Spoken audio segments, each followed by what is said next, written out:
pledge allegiance to the flag of the United States of America, to the republic for which it stands, one nation, under God, indivisible, for liberty and justice for all. Roll it.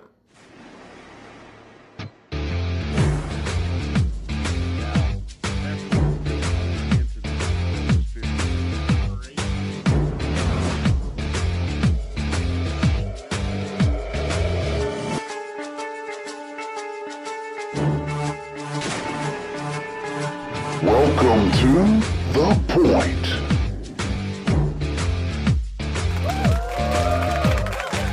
What is going on, and welcome to yet another episode of The Point. And of course, for those of you who don't know, the man, the myth, the legend, Haystacks on the other side of the screen. And of course, your boy, Ricky B. And we're not wasting any time this week. Haystacks, how you doing? We're doing, man. You know, the essential life. I hear you, brother. I hear you. So we're going to jump right into this week. For those of you who watch sports entertainment, the wrestling world, this week, Becky Lynch, last week, Becky Lynch announced, she came out on Raw and announced that, she made an announcement, point or no point. We'll go point on that one because it was pretty cool. Yeah, it was. It really was. So Becky Lynch comes out on Raw. They just had Money in the Bank, a very historic Money in the Bank the night before on WWE Network, where both the male and female competitors, whatever you want to call them, had to ascend to the very top floor of WWE headquarters, which is, I mean, let's call it what it is. I mean, it was unique. I mean, it was very different. And, of course, Asuka, spoiler alert, Asuka ended up winning the women's Money in the Bank briefcase Monday night on Raw. I didn't get to watch the entire episode, but I did see the clip where Becky Lynch comes to the ring. Of course, the news had already hit before that. She comes out to the ring after the Twitter and everything else. And in the ring, she has the briefcase on a table, which is kind of confusing because obviously she wasn't there. And then Asuka's music hits. Asuka comes to the ring after Becky says a few words. Asuka climbs in the ring. She's still in character, still in gimmick with that horrible green shit, man. Asuka is such a beautiful woman. I've yet to understand. I know what they're doing, but the whole Great Muta and all that shit, but let it go, man. So she gets in the ring. She says a few things.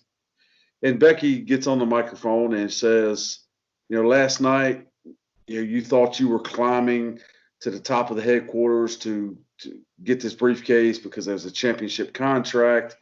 So you have a shot at the Raw Women's Championship. And then she says there's a combination on this thing, and I understand you haven't been able to get into it. She reaches over, she unlocks it, and when it unfolds, the Women's Championship is actually inside the briefcase. She goes on to look at Asuka and tell her with tears in her eyes, you go on and be the warrior that you are, that I know you can be, and I'm going to go be the best mother I can be. And, brother, I'm getting choked up just thinking about it. We're both parents, so you know what that moment is like. But Asuka's reaction, man. What was your take on this whole thing, Haystacks? It was definitely cool. It was definitely the unique as to how they done it. It kind of gives me faith that WWE Creative is actually kind of starting to pull their head out of their hindquarters now that they're behind the 8 ball and everything else and having to do some unique stuff. But it was a pretty cool way to announce a pregnancy, even though the whole world knew it. To actually do it live like that, it was something pretty damn special. Be a while before you top that moment. Yeah, very true, man. I'm not gonna lie to you. I shared that moment with my daughter. I watched it 2 or 3 times, and my daughter got us just as choked up as I did. I mean, to see Asuka's reaction first and foremost to break that fourth wall, so to speak, and to really get real with it and the emotion. And it's a big deal. I mean, let's face it, it's a big deal. It's going to be a big deal for Seth going forward. It's going to be a big deal for Becky going forward. These are two cats that are on top of their game, man. And now, for the man, of course, things change up here. For the female, of course, for Becky, body changes and hormone changes and schedule changes. And now you have another human being, and I know both, having another human being depending on you, it changes everything. So with a schedule like WWE, where do you think they go from here? It's going to be interesting. I mean, Daniel Bryan has done fairly well, it seems, with the schedule, but, she's also retired. So it's going to be an interesting dynamic, man. It really is, Yeah. God bless them. I can only imagine what it's like. And I guess we're going to find out. We're going to find out how it goes. But from all of us here at the Point, from Haystacks and myself, give a shout out to both of you guys. Won't get into your personal names and all that stuff, but shout out to both of y'all, and we wish y'all all the best. God bless you, and we hope everything comes out great and baby's safe and healthy and all that stuff. We'll be watching. We'll be paying attention. So congratulations from the Point. Now, Haystacks, details of, I can never pronounce this kid's name. Tua Tagovailoa. I'm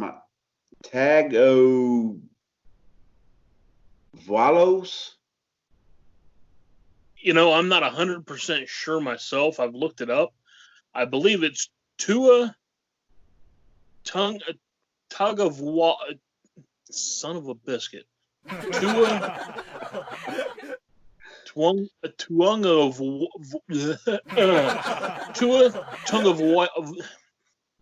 this one.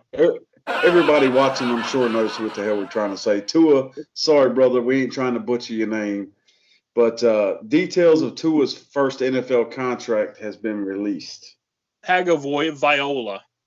There you go. His details of his first NFL contract has been released. Point or no point? I think that's a point because it was pretty substantial. Now, and I do believe you had some information also about his brother. Yes. But we'll get to that here in a little bit. So, Rappaport, everybody knows Rappaport, of course. He shared on Twitter the other day that the Dolphins have filed their contract for the number 5 pick, Tua, with his 4-year, and this is a rookie contract, man. Listen to this. 4-year, $30.28 million deal official with the 5th-year option. With a 5th-year option. He gets a signing bonus of $19.6 million, and it's all guaranteed. Considering the money he's got in his bank account, it's no surprise to see the former Alabama quarterback already spending some of it on his mom. That's what you do, right? Good on you, Tua. Good on you, brother. If you missed it, Tua brought his mother a brand new car for Mother's Day as well. So let's talk about Tua. You're the college football guru here. I want to hear your opinion first and foremost on the contract, on how you think his future is going to go with the Dolphins, because they desperately need a pick-me-up. And just exactly, do you think he's going to go 4 or 5 years with them? Do you think he's the guy, or is this an experiment and we'll see how it goes? Let's hear your thoughts. As far as his contract goes, that's astronomical, especially for a rookie. The kid is good. Tua, everybody knows I am one of the biggest Alabama haters on the face of the planet. The only team that I hate more than Alabama is a toss-up between Ohio State and Oklahoma State and Texas. But Tua is good. if they can build a team around that kid and he can stay healthy, I definitely think that he's not going to be the next Dan Marino. But I definitely think that he can take the Dolphins to be a regular, legitimate contender. With that being said, he just came back from hip surgery. It was the same injury that Bo Jackson had. And we really don't know how his play is going to be. I've seen workout videos. I've seen some drills that he's done after the surgery, and he looks stout. But it's going to be interesting to see how he does taking abuse in that hip. Now, 1 second. You said he suffered the same injury Bo Jackson did. Yes. Are you talking about what was the treatment for that? Did he have a hip replacement? I don't believe it was replaced. I would have to look up the details as to what they actually did, but the hip was dislocated, and I believe that the pelvis was fractured, if I'm not mistaken. Don't quote me on that because it's been quite a while since it's happened. But they said that it would be like a 6 to 8 week recovery. And I think it was like 4 to 6 weeks, and he was back doing drills and trying to get limbered back up. They said that, obviously this is 2020. It's not, 1992, 93. Technology is far more advanced than it was back in Bo Jackson's time. So they said that, he's got about a 90% chance of a full recovery, being able to have the mobility and everything that he did prior to the injury. Wow. But it's going to be interesting, man, to see him actually take a few hits into that hip and see how it holds up, to see, just to see if it's properly healed or if it's going to be a long-term issue. Well, you do know that your boy, for those of you out there in Point Nation that don't know, Bo Jackson, that's near and dear to my heart, because Bo Jackson suffered a dislocated hip, which tore, the vessels. For those of you out there who do not know, the greatest two-sport athlete on God's green earth, when that hip popped out, he tore some vessels and there was some bleeding, and his hip joint slowly started dying, which is referred to in the medical field as avascular necrosis. Now, your boy here, Ricky B, I had that same problem, not from injury, but from an allergic reaction. I actually had both of my hips. I'll throw the x-ray up right here. And there you see it. I had both of my hips replaced. I have prosthetics hips. So I'm interested. I did not know that, Haystacks. I'm very interested to see what happens with Tua. But see, there is, since my surgeries 9 years ago, there is experimental surgeries, or there was at the time with Duke University, where they would drill holes in the head of the hip joint, and it would stimulate blood flow to keep the bone alive. But that's interesting. That is right now. So if I'm a little shaky, guys, I apologize, because I want to make sure that I am absolutely accurate in this. Give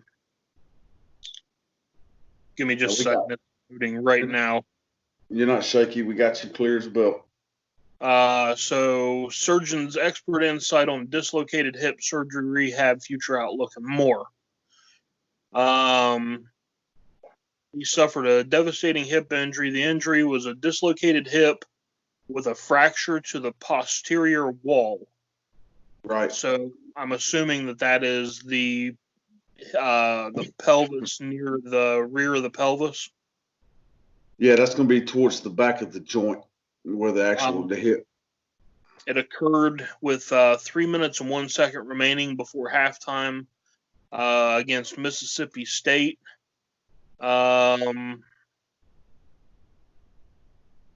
He rolled left out of the pocket. He was tracked down by two defenders who landed with all their body weight on top of him. Saban afterwards revealed that was supposed to be his final drive of the game because they were up 35-7. Orthopedic surgeon Lyle Kane provided an early prognosis that he sustained a right hip dislocation. Scary shit. Blah, blah, blah. Yeah, so scary shit, no doubt.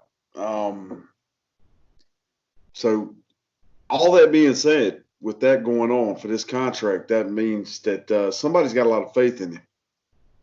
Right. Got a whole lot of faith in him, especially with an injury like that. And again, I'll say it right here. From the point, man, we wish you all the best. Can't wait to see how he the recovery time is 6 to 12 months, and the doctor is leaning on the side of 12 months. So he's smashed those expectations. They've even compared it to Bo Jackson. Right. So, yeah.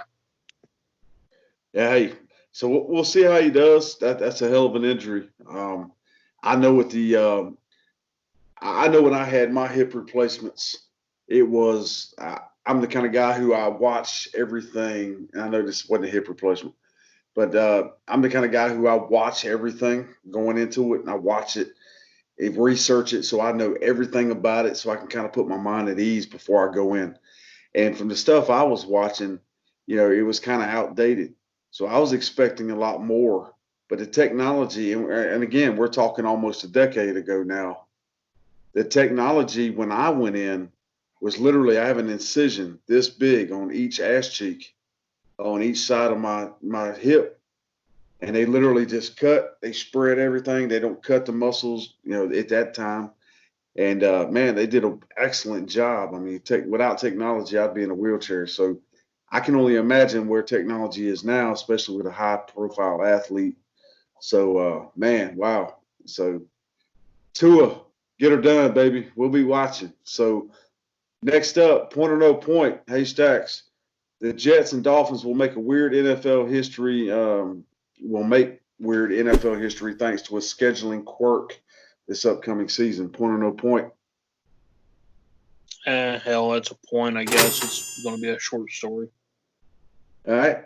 The 2020 NFL regular season is out, the schedule anyway, with Patrick Mahomes and the Kansas City Chiefs facing off with Deshaun Watson in the Thursday night season opener on September 10th. Hopefully. While everyone had fun tonight making fun of the Los Angeles Rams' goofy new NFL logo, this is coming from a story the other day. The schedules came out. If you dig deeper into the schedules, you'll see something weird, and that is the Jets and Dolphins will play each other in back-to-back games in November. So quirky, yeah. I mean, it's rare, but it is what it is. You got these two teams facing off back-to-back games. So, yeah, we'll see how that plays out. I don't see it being that big of a deal, big of a news story, but it is different. It is something that stands out from a normal NFL schedule, so it's worth taking note of for you statisticians out there and you stat guys and girls. So what's your thoughts? Cleveland did it a few years back when they had to faced the Steelers in the last game of their season, and then turn around and a couple weeks later had to play them again in the first round of the playoffs. So, yeah. Woo! Yeah, not a whole lot there. So moving right along, this one here I find interesting. I find really interesting. But let me get to it. Point or no point. Tommy Dreamer, I don't know if you saw, he came out and on the dirt sheets, the dirt sheets are always reaching out to anybody and everybody for any little crumb they can snatch, get a hold of. And you go to these dirt sheets and they got 100,000 pop-ups, 100,000 ads. That's how they make their money. But Tommy Dreamer apparently is in the news. He came out explaining how WWE protects Brock Lesnar in the ring. Now, point or no point. I think it's a point. Well, it's no secret that Brock Lesnar is WWE's golden boy, especially since winning back in the day the UFC Heavyweight Championship. At that point, I feel like Vince and a lot of other people in the sports entertainment world felt validated, if that makes sense, that somebody can go from pro wrestling over to the UFC and be a legit badass and win, not only win, but win the top prize, the most coveted prize in the UFC, being a heavyweight title. So it makes perfect sense that Vince looks at him as his cash cow when he came back. So let's get into what Tommy Dreamer's talking about here. So Tommy says, Brock Lesnar, well, first and foremost, Brock Lesnar's been back with WWE since 2012. Can you believe that? It's been 8 years. Even though he only works a very limited schedule, he finds himself to be very protected by WWE's booking with more than 1,000 combined days as either WWE or Universal Champion. Now, first and foremost, that's impressive as shit. But as Tommy Dreamer recently explained on Busted Open Radio, that protection extends beyond being booked to consistently win matches.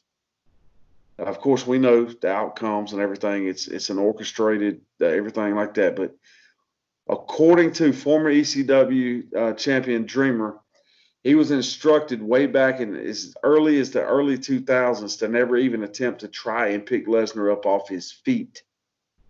With WWE officials telling him it looked unrealistic minutes after he had done it in a dark match. Considering that Lesnar is rarely lifted off his feet unless he's in the ring with big men like The Big Show, The Undertaker, or Strowman, it's possible that the rule has stuck around. All right. So, Haystacks, let's dig into this a little bit. What's your thoughts? I think it's freaking ridiculous, honestly. It kind of goes back to the old, comic book character crap that we used to do back in the early 90s. Everybody knows Brock Lesnar is what, 295, 300 pounds, right? Give or take. You see a guy like John Cena out here, and he's out here doing 1,000-pound squats and leg presses. Oh, clearly, 295, 300 pounds isn't going to be shit for him to pick up. Excuse my language. Oh, hey, it's true. So let's get past the hokey cartoon character, superhero, supervillain crap, and let's get to wrestling. I mean, we've seen Kurt Angle hit the dude with an Olympic slam. True. If you go back and you watch Brock Lesnar in college when he was an NCAA champion, there were guys that were picking Brock Lesnar up and slamming him around through his collegiate career. Right. It's not like it's not like the guy is Andre the freaking Giant, and this is 1990 where we haven't seen 7 foot tall, 500-pound men before. Right. What I think about when I think about this situation here, you just hit a nerve with me because you said Andre the Giant. Now, see, when you're thinking WWE, WWF, you think back to the Hogan Andre moment where Andre gave Hogan the nod to pick him up, and it dead-legged the shit out of him too. By the way, if you go back and watch that, Hogan admitted he tore a lat just picking him up, literally tore it clean. So that was a big deal, because back then you had guys that, other than Hogan, you weren't going to see a whole lot of people be able to pick somebody like an Andre the Giant up. Right. I know everybody hates Lesnar and they're sick of his shit. It's like they're sick of the Roman character. Again, props to Joe again. Hope you're doing well, brother. But I think this is Vince McMahon mentality is what I think it is more than anything. I don't think it's so much protecting Lesnar because there's no way in hell you're protecting Lesnar, the person. The man is a friggin' beast. He's a specimen. Whether you hate him or you love him, look at him. He's a big corn-fed country boy. You're not going to hurt him. I don't think he's ever sustained a damn injury other than the liver mortar, whatever the hell it was, the diverticulitis that he had. I don't know that he's ever been injured other than a cut here. This is the guy that done a freaking moonsault, landed on his head, and finished the match and walked it off with just a concussion. Yeah, buddy. Something that should have shattered his neck and paralyzed him like Darren Drozdov. He walked away from. Bro, if it wasn't for his traps and his shoulders, he'd have snapped his neck on that. That was just, I don't know what the hell happened there, but yeah, he overshot or undershot the hell out of that. Oh my God, it was so bad. But I think this is Vince McMahon's way of, again, losing touch. And, as we all get older, we hold on to certain things from our past. We hold on to certain memories. And I think this is a way of Vince holding on to that Andre the Giant Hulk Hogan thing. It's like, okay, if nobody picks him up off his feet, he's this larger than life character that nobody can beat. But at the same time, you just said it, Haystacks. You have a guy that could literally moonsault off the top rope halfway across the ring at his size. Why not showcase that? Why not showcase it? If you want to make him look like an absolute beast, he has to take an ass whooping at some point. I mean, it's easy. This whole Goldberg thing, where everybody was talking shit. Well, Goldberg can't have a match. That's why it was only 13 seconds long. No, you do one match where it's 13 seconds long and Goldberg, bam, spear, jackhammer, boom. What the fuck just happened? Excuse me. But then, of course, you have, thank you, censors. But, you have that. And then, of course, the next match, you have an actual brawl and you show Goldberg getting his ass whooped. And then, of course, at the end of that, you take it a little bit further. So that way you can show that the man, he's a beast, but he can take an ass whooping and he can keep coming back. And I think Vince has kind of lost touch with that. Right. I absolutely agree. So I see it happening a lot. We have seen the pro wrestling world has gone to a much smaller stature of wrestler. And I think if you want to have, Lesnar's a big guy. For mine and your standards, he's a big guy. He's a monster. But he's not a Big Show. He's not a Elegante. He's not a Great Khali. Those are the guys that I think you reserve that shit for. I don't think it's a Lesnar. There's a fine line. Lesnar's no bigger than Batista was. Batista was picked up off his feet all the time. So I think there might be a little bit more than Vince McMahon. Maybe there's a little ego. Maybe there's a, Brock Lesnar. I mean, we all know what Vince has paid Brock Lesnar over the years. But we also know how much money Brock Lesnar's brought in. So politics involved, more than likely. So we're going to go ahead and take a quick break. We'll come back from the break and we'll jump right back into this. Again, thank you for staying tuned. Thank you for tuning in. And again, as always, this break will be a hell of a lot shorter for you than it will be for us. We'll see you on the flip.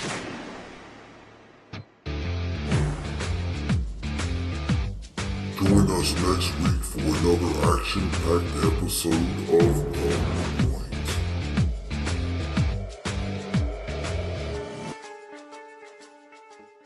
Hey everybody, welcome back from the break. Let's go ahead and jump right back into it. Haystacks, I don't know if you've been watching. I don't know if you've been paying attention. I know you have. We've been talking about it. The Last Dance, Michael Jordan. This epic 10-part docuseries that everybody's been waiting on. I know I've been waiting on for years now, and I've been watching every second. For anybody who was a Bulls fan, anybody who was a Michael Jordan fan, a Scottie Pippen fan, John Paxson fan, Steve Kerr, Cartwright, Horace Grant, we can go on down the damn list. And Dennis Rodman, I can go on down at 100 miles an hour through the rosters. I watched every minute of every game, and I have not missed a minute of this docuseries. Now, watching this docuseries, this documentary, if you will, this 10-part series, I have a question, point or no point. And I think this is a very good question, a very good topic to speak on, because this is going to open up the floodgates for opinions, and that's what this is all about. And I'm interested to hear your opinion, and I'll give you my opinion, whether they conflict or whether they're on point with each other. Now, Michael Jordan, what if he had social media during his time? Being the legend that he was, what if he had social media and during his time? Point or no point? That's a point. That's an interesting scenario. Okay. So in this day and time, you have LeBron James, the self-proclaimed king, and the social media platforms that he has to put himself out there and claim to be the greatest player of all time. LOL. We all know who the hell that player is, but I won't even touch that. But getting into this topic, I want to hear your opinion before I give mine of, Michael Jordan was a polarizing figure, to say the least. Absolutely polarizing figure. Let me give everybody, the folks at home, let me give everybody here, if I can. I don't know if I can or not here. Let's see. Let me see if I can. I guess I can't. So I'm going to turn this around so you can see the television. Can you see the television? I know it's a long ways off. Yep. Well, never mind. It switched and went to a damn commercial. So that was pointless. At the end of their third three-peat, okay, at the end of their third three-peat, they're in the park having their celebration, and there's heads and human beings as far as the eye can see. Obviously, there was no coronavirus then, but heads and eyes as far as you can see. Now, let me hear your thoughts. That's with no social media. Now with social media and LeBron James, how do you think it would have went with Michael Jordan and social media?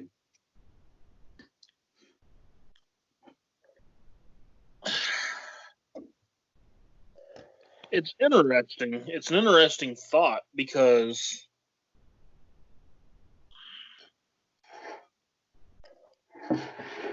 I use it. That's the thing. I mean, Michael Jordan even today isn't huge in social media. You never see Michael Jordan. You never hear his name other than what if. He's never making the news for social media posts. And I mean, on the last episodes we saw, even back in the day when there was political things going on, he kind of stayed away from the whole political spectrum and his opinion, which, it should be. But it would definitely be interesting. Especially in the moment. I'd kind of like to have seen what he would have said in that moment against Isaiah Thomas. Being out just fresh out of the moment, because it seems to me like there's still some things that he's not really coming out with, some feels that he's not coming out with. Right.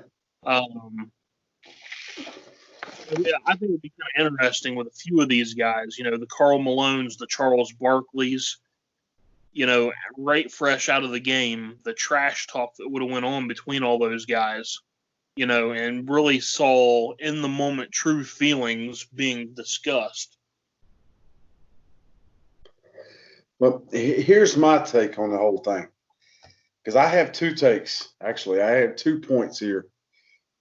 If Michael Jordan would have had say his run was during this time. And in a perfect world, picture in your head, Jordan is playing right now.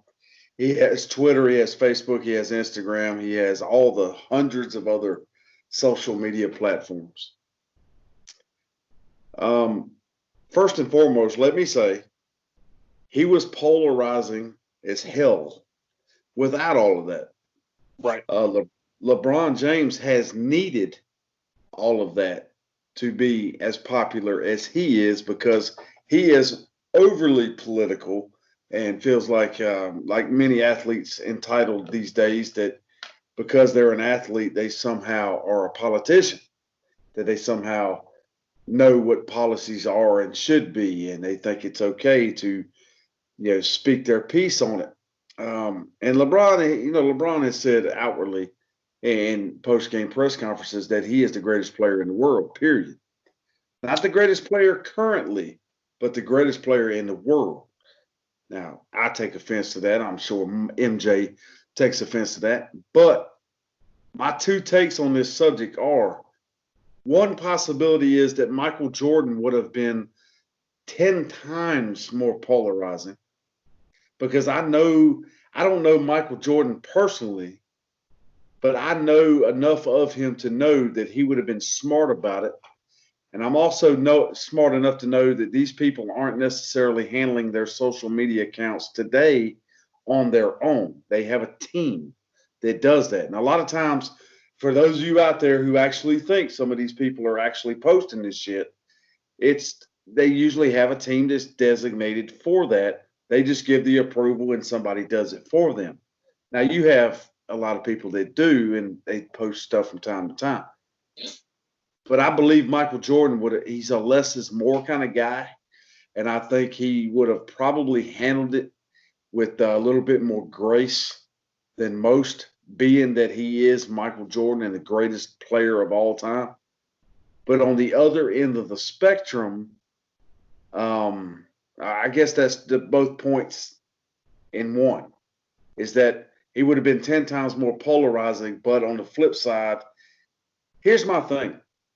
Michael Jordan, if he wasn't a less is more guy, you look at, what's the best way I can put this?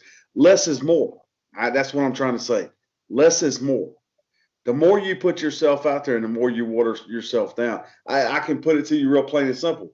Just me, Rick, and also portraying the War Chain character in the promo world.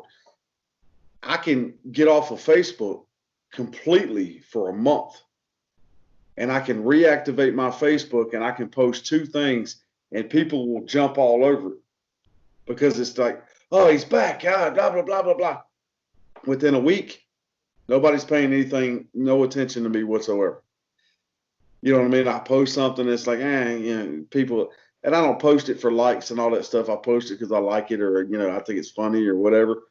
And it quickly falls off the popularity train, so to speak. So it could hurt and it could help, is I guess the point I'm making. Does that make sense? Yeah, absolutely. Basically, Michael Jordan came from a generation to where you used your damn head before you spoke.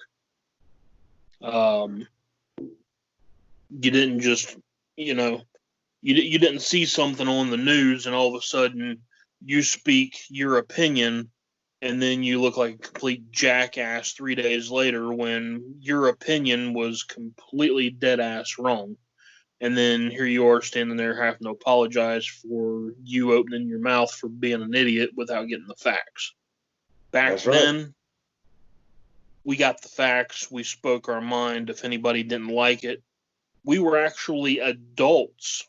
And if we had a difference of opinions, novel concept, but I promise you, read a history book about 15 years ago and prior, two adults could actually disagree and still get along and still be friends afterwards. Novel concept. It's strange, man. It's weird. I know a lot of people are listening to this and be like, what?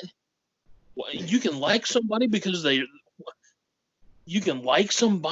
like the color red. What? Yeah, it's you can actually disagree with somebody and still get along and like each other. You don't have to be mortal enemies because you don't agree on something.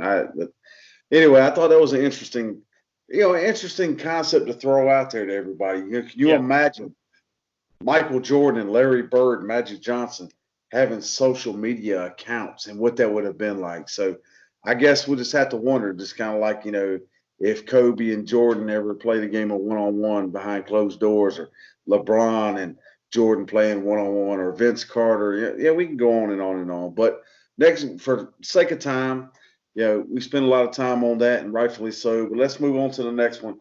Apparently, you have a little tidbit on Tua's little brother.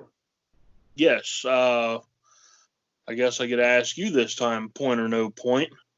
Everybody heard that Tua's little brother, I believe it's Tolia, was transferring out of the University of Alabama. Everybody assumed that he was going to go to a Florida team to be closer to his family and whatnot. His final choices ended up being, I believe it was Miami, FAU, and Maryland. I'm going point.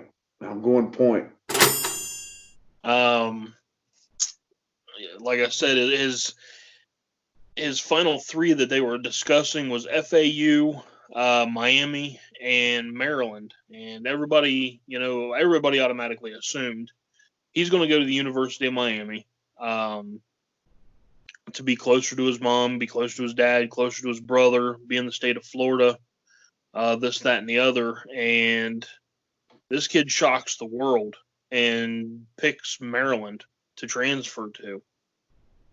Why, I have no idea. Well, one of the former coaches from Alabama is at Maryland. That's the only thing that I can figure. But this kid just went to, I'm just going to say, a freaking horrible team, in one of the toughest conferences in the NCAA. This kid's going to have to play Michigan, Michigan State, Illinois, Ohio State, Wisconsin, to where if he went to Miami, he's really only going to have to worry about Clemson. Well, you can look at it, and I know Tua's, his whole family moved out with him to Miami and everything to be around him and all that stuff. With his little brother, I have a younger brother, so I don't know how he feels, but I do in a way. I can see him wanting to kind of step out of his brother's shadow. Right. If that makes any sense, kind of wanting to walk his own path. Now, that's a hell of a bold move. But hey, who's to say? Who's to say that Tulia doesn't go up there and end up being the savior, if you will, for that team? Now, I know that's a damn stretch, and that's a damn tall mountain to climb. But we'll see what happens, man. It doesn't look good. But to be fair, it didn't look good when Mike Vick signed with Virginia Tech. Right. It didn't look good. That happened. Absolutely. I don't know. I don't know how to take that one. I really don't. Now, the kid's got balls. I'll give him that. He's definitely got balls. And from what I understand, he didn't know a hell of a lot about the college before signing. So it makes me wonder if he isn't pissed off at somebody or just trying to prove something. But long story short, he's made the damn decision. So we'll see where it goes from here. But definitely a good topic. Now, Haystacks, next point or no point. I'm going to say this, and we'll jump into it real quick, or not. Former WWE champ Alberto Del Rio, obviously stage name, accused of sexually assaulting and beating a woman for hours. Point or no point? I want to say no point, but I don't know the full extent of this story. So I don't want to say no point and it actually have some facts with it. So we'll go ahead and go point and see what's going on. See if I regret this. Well, most definitely this is a point, because let's go ahead and say right here, right now, the point, Haystacks and myself, in no way, shape, or form condone domestic violence. If you are in that position, please, no matter how bad or dire you think the situation is, leave, find help, call, do what you got to do.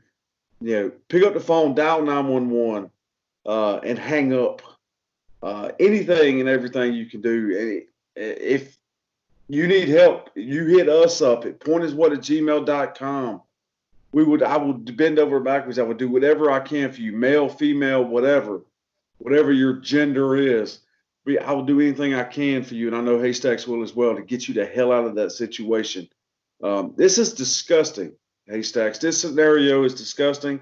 Everyone knows the backstory with Alberto Del Rio and Paige and the cluster F that they were involved in. It was all over social media. Again, bringing up social media, that they were involved in, the fights, the public and the drug use and the alcohol use.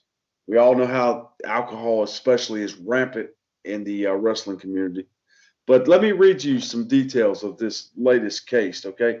For those of you who don't know, Alberto Del Rio was working his way back to WWE and was, by his words, was getting ready to be brought back into the WWE. All right, stand by 1 second. All right, I'll be right back. 1 second.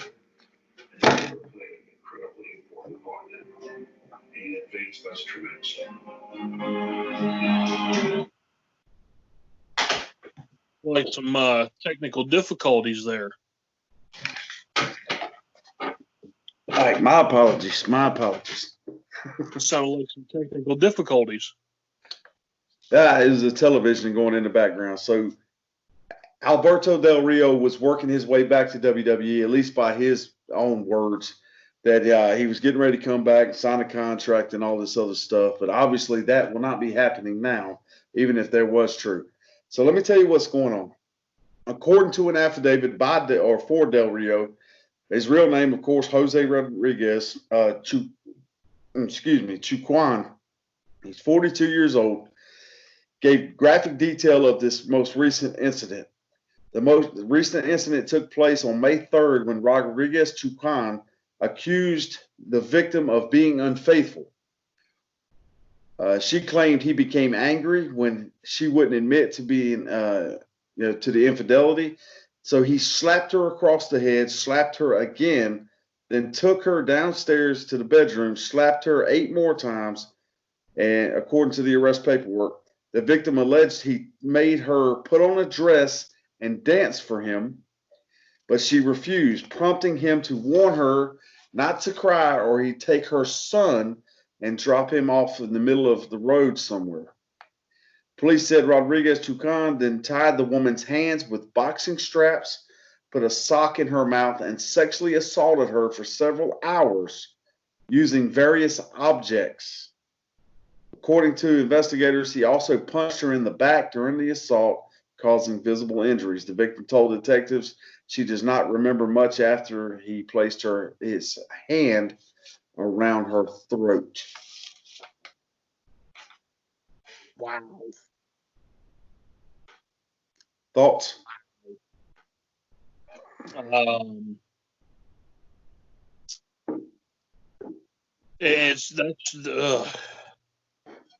To actually have visible injuries, that's you can't even come up with a story for that or an excuse for that. It's kind of eerie, man, because myself, much like you, we've been watching the Dark Side of the Ring series.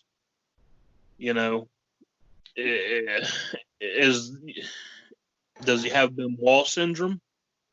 Is his brain deteriorating from concussions and steroid use and drug use? Yeah, this chick sounds like she was lucky to not be the next Nancy Benoit. Sounds to me like Del Rio's a piece of shit. That's what it sounds like to me. Tied her up, sexually assaulted her for hours with objects. See, sexual assault is the new PR term for rape. So, intended to threaten to take her kid and drop her off and out in the middle of nowhere. Look, man, in this day and time, and I'm kind of going through some shit myself, but in this day and time, if someone cheats on you, okay, let it go. Move on. Be pissed off, understandably, but move on. You're Alberto Del Rio, okay? How hard is it going to be for you to find another relationship? I don't understand stuff like this. I've never understood this controlling nature, this abusive nature. I've been madder than hell at females in my entire life. I'm not very happy with one right now, but let's be completely honest. You're not a man. Pulling this kind of shit doesn't make you a man. What this has done is proven without a doubt 110% that Alberto Del Rio is a piece of shit. And any chances or hopes that he had, and let me make something perfectly clear. I know innocent until proven guilty and all that shit.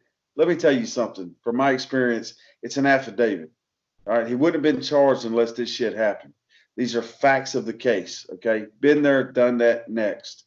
And this is the second time that we've heard stories like this. Not to mention, we saw a video of him doing similar stuff in a hotel or casino to WWE superstar Paige, which got him fired from WWE the first time. Absolutely. That in conjunction with the slap of the rider, where he slapped him across the mouth for supposedly using a racial slur. Del Rio, Chucan, get your shit together. I guess is the point of this. And again, to all you victims out there, if you're watching this on the fly in the bathroom where you have a little bit of peace and freedom in your life in a prison in your own home, reach out to us. pointiswhat@gmail.com. I promise you I will bust my ass personally to make sure I get you out of that situation, make sure you're safe, you and your kids, male, female, whatever the hell. Me or Haystacks, one of us will get back to you. We check it religiously. We check that email religiously. So to keep my blood pressure going up anymore, let's move on to the last and final topic. We're going to give a little NASCAR news because, hey, NASCAR's back in the news, man. We got some actual sports going on. Some live sports as the world starts to come to its senses from the COVID-19 crisis. And I'm not talking about the Nancy Pelosi $3 trillion bill. We're not getting into that shit. Not getting into that shit. But so NASCAR decides it's going to have an actual race. No more virtual shit. We're going to get back into actually having races. Point or no point? Point. Kevin Harvick wins his 50th career race as NASCAR returns at Darlington. What do you think about that? It is about freaking time. 400-mile drive, unlike any other modern-day NASCAR. The grandstands were completely empty, though.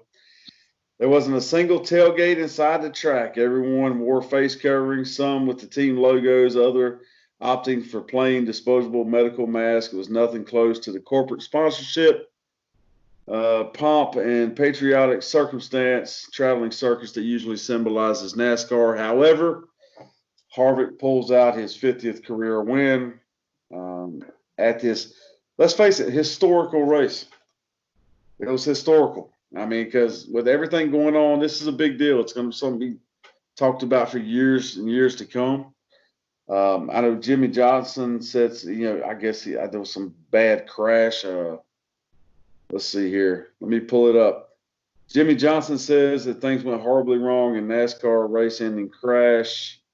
7-time Cup Series champion. Jimmy Johnson was less than a lap away from winning the race when he wrecked at the end of the opening segment. That's something, whatever. But there is still a lot of news coming out of this race. Being the first race back, you kind of think it would be, but it's a big deal. You got, on one hand, this guy wins his 50th race, which is a big milestone. And on the other hand, you got the crash, you got some drama and all that. Without getting into the details of it, man, it's safe to say the sports world is well on its way back to some sense of normalcy. I believe so. Here's the bone that I had to pick. Everybody knows I'm a NASCAR fan. I have been for years. My uncle raced NASCAR before it was NASCAR against some of the greats. I hate the new format. I've hated it ever since they got rid of the Winston Cup and went to the chase. It's stupid. But this just kind of shows how much bullcrap this whole state-by-state lockdown crap is. What does a transmittable virus have to do with a man in a car doing 150 to 200 mile an hour by himself? I guess it's open to interpretation, man. Yeah, I mean, there is arguments to be made on both sides of this whole thing, man. And I mean, we can go around and around and around and about it. But my take on it is, in certain sports, the coronavirus is real. Let's not shuttle past that. It's real. But in certain sports, like NASCAR, it's less acceptable than, say, an arena full of basketball fans, or a baseball field full of fans, or even a football, you know what I mean? Any arena that slam packs shoulder to shoulder. Now, I agree. And here's my next question to you. NASCAR is back to racing with no fans. So us at home watching on TV, we've been watching sports entertainment. Sports entertainment has not stopped. Wrestling has gone on. We have seen the effect on wrestling from a fan interaction standpoint. But NASCAR is not the same. You don't watch NASCAR to hear the fans cheer. You don't need that fan interaction. You're going around in circles and see who gets there first. My question to you is, in NASCAR, I think it's a great move. I think it should have happened sooner, because it does not affect. You can wear a mask. You can have tests done on the pit crew, shit like that, especially if they're moving to this one lug thing that we've covered before in a past episode. You don't really have a team.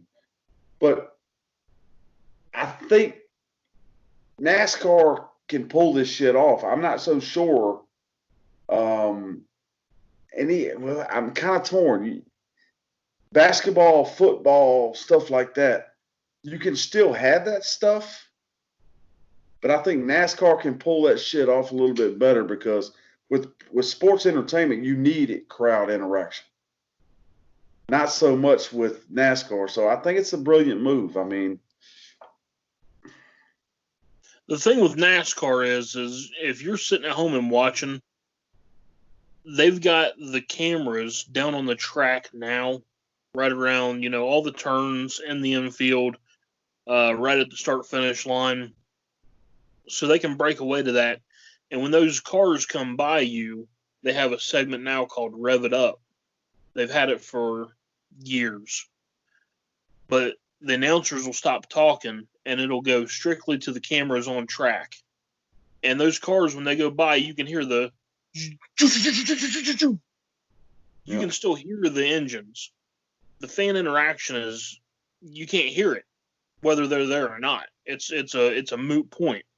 So NASCAR, it's fine.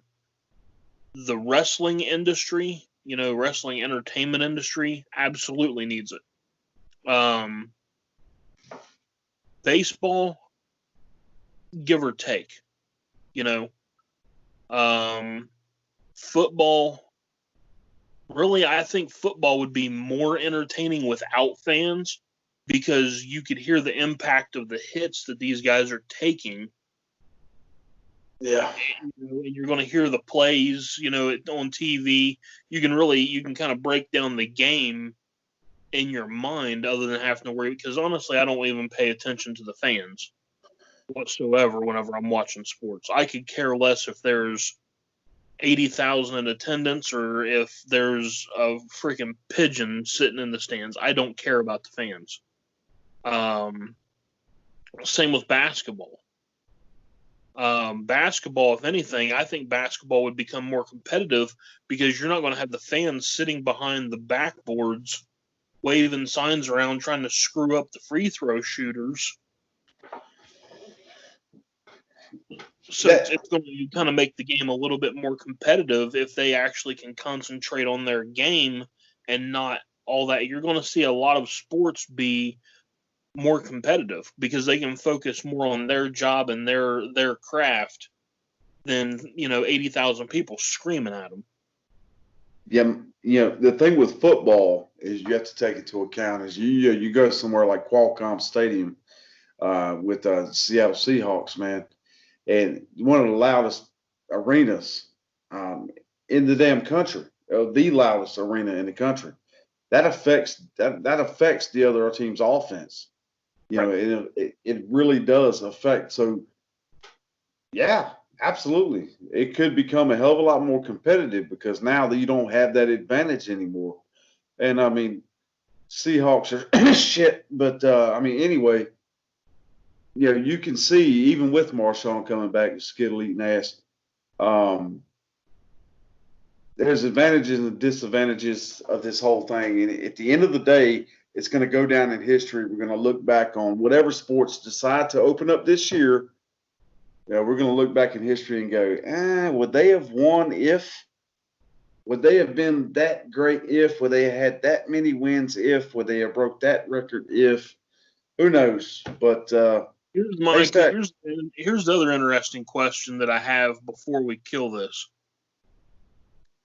I think, in theory now, not only is this going to make these teams get more creative on how they're going to make money, but at the same time, you would think after all this that these teams are going to be a whole lot more appreciative of their fan bases. And, I understand you guys are going to try to screw people to make a ton of money, to make all your money back. But some of these other teams like the Miami Marlins that can't sell out a freaking stadium in a year. Maybe if you guys slash your ticket prices a little bit, show us a little bit more appreciation, maybe you're going to fill up your stadiums a little bit more. You do a little more for us, we'll do a little more for you. True story. Now, before we do leave, I want to leave you with this. Not to talk about, but just a point to ponder. We saw the XFL start off. We rode in on the back of the XFL reboot. Man, we were hard and heavy. Still going strong. The one thing the XFL did that, well, let's be honest, didn't go so well. As you heard the coaches calling the plays. And with all the microphones on the NFL field to catch the contact sounds and everything else that's going on, if you bring the NFL back, hell, if you bring the NBA back, hell, if you bring baseball back, you bring any of those sports back, will you be able to hear more of that? And will the coaches have to change the way they call plays and send plays in? And if they do, baseball, you got hand signals, right? But if they do, will that have impact on the game? So we'll leave you to ponder that. And I do believe, if I'm not mistaken, is it my week or your week? My week. So that's what I was thinking. So until next time, ladies and gentlemen, Haystacks, appreciate you, brother. It's been another great episode. I know it's kind of spur of the moment because we got a lot going on, so we had to get in where we fit in tonight. It's been a great episode. So we're going to go ahead and kill this bitch. We appreciate y'all for paying attention. Thanks for the love. Thanks for the likes. Thanks for the shares. Again, pointiswhat@gmail.com. Don't forget, follow us on Twitter and our brand new spanking shiny, like a new penny, Facebook page. And if you got any problems, questions, bitches, gripes, loves, or you just want to send us a little shout out, hey, maybe you want to blow us a kiss. Maybe you want to send us an appreciation letter. Maybe you want to send us a gift certificate. Maybe you want to send us, I don't give a damn what it is. Just don't send me anthrax. Whatever you do, don't send me anthrax. You know what I mean? Or the corona. Yeah, whatever you do, yeah. We don't want none of the corona. We don't want none of whatever Michael Jordan had on his damn pizza before Game 5 in Utah. Yeah, we don't want any of that. But anything, all the love, if you want to send it, pointiswhat@gmail.com, Twitter, Facebook, and we got you. We always got you. If nobody else in the world has you back, these two gentlemen right here do. And I say gentlemen is a loose term. I promise you. But we will always have you back. But I'm going to go ahead and get out of here. Haystacks, it's been another great episode. I'm going to go back here and pop off the point and drop it on that ass. So until next time, it's been The Point. Hey, what's going on? It's your boy, Ricky B.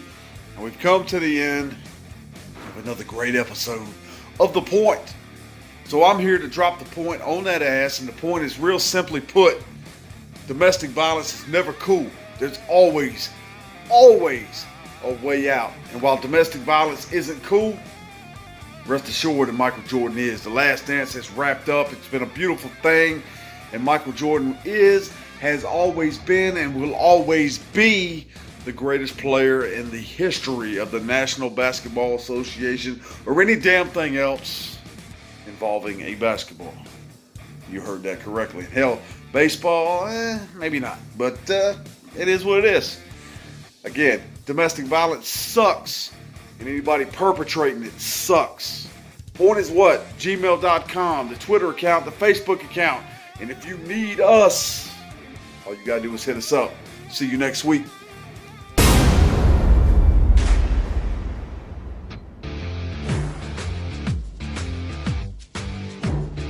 Thank you for watching The Point. Goodbye, cruel world.